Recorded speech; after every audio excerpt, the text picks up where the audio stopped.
O James Cameron já tá há mais de 30 anos construindo o universo de Avatar. Então, tipo, Pandora não é nem mais um cenário, ela é uma experiência sensorial, sabe? E isso continua sendo inegável nesse novo filme.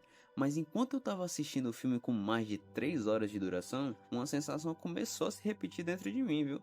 Não era tédio, não era cansaço, era previsibilidade. Em determinado momento, eu cheguei até a brincar dizendo que a família seria sequestrada e que o Jake ia ter que enfrentar o general de novo. E adivinha, o filme foi lá e me confirmou exatamente isso. Foi aí que eu finalmente entendi. Talvez o Avatar não seja interessado em surpreender narrativamente, mas em oferecer conforto através de uma estrutura já conhecida. Mas assim, o Avatar nunca nem se propôs a reinventar a roda, se você for parar pra pensar. O James Cameron sempre pareceu muito mais interessado em expandir Pandora, os povos, os biomas e as tecnologias. E cara, isso funciona muito bem, o visual continua impecável. Cada novo ambiente parece vivo, a imersão é total. Mas narrativamente a estrutura do filme pouco se muda. O conflito se repete, o vilão vai retornar, a família é ameaçada e o clímax volta sempre no mesmo ponto. Isso não torna o filme ruim, tá? Mas reduz muito a sensação de risco dele. Nesse filme a gente é apresentado a tribo das cinzas, tá? Que é associada ao elemento do fogo, que é para continuar com aquela ideia dos elementos, tá? Diferente das tribos vistas anteriormente, eles representam uma certa ruptura na narrativa. Por quê? Eles rejeitam a espiritualidade tradicional e escolheram a violência como linguagem, tá? A aliança deles com o general deixa muito claro que o conflito aqui continua sendo forças invasoras. Aqui eles funcionam muito menos como indivíduos e muito mais como sistema, colonização, exploração e destruição, o padrão Avatar de sempre, né? E falando de padrão Avatar de sempre, a gente tem que falar do general. O general aqui ele não é um vilão mal escrito, tá? Ele é um vilão mal encerrado, é diferente. A presença dele constante acaba impedindo que Avatar avance para novos conflitos centrais. A cada retorno dele, o embate com Jake é reiniciado. Nesse filme a gente surge uma possibilidade real dessa mudança.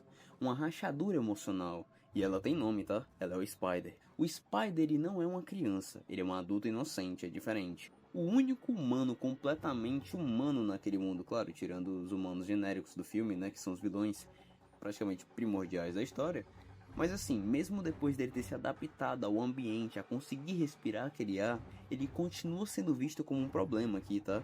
Ele ama o Jake como pai de criação, mas ainda carrega sentimentos pelo general como pai biológico. Quando ele salva o general no segundo filme, e aqui também acaba tendo um outro momento desse, não é por concordância, mas sim por incapacidade emocional de cometer o ato final. E isso não é fraqueza, tá? É humanidade.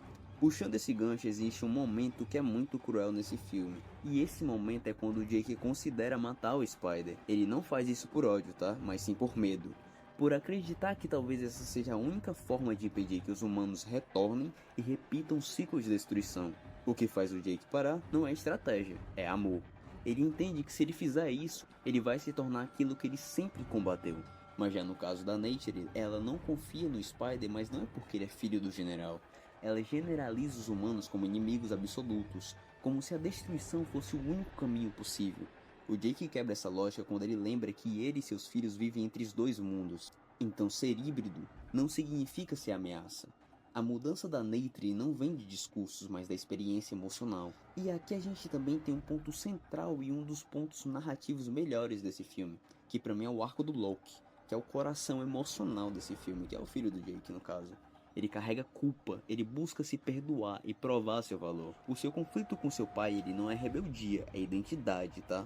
E por outro lado, a gente tem a Kiri, que ela busca origem e espiritualidade. Ela aceita os seus dons e aprende a usá-los para proteger o seu povo. E é aqui que a gente percebe que, na verdade, o futuro de Avatar não está apenas na guerra, mas sim na conexão. E pegando essa ideia de conexão, a gente tem um arco do Spider.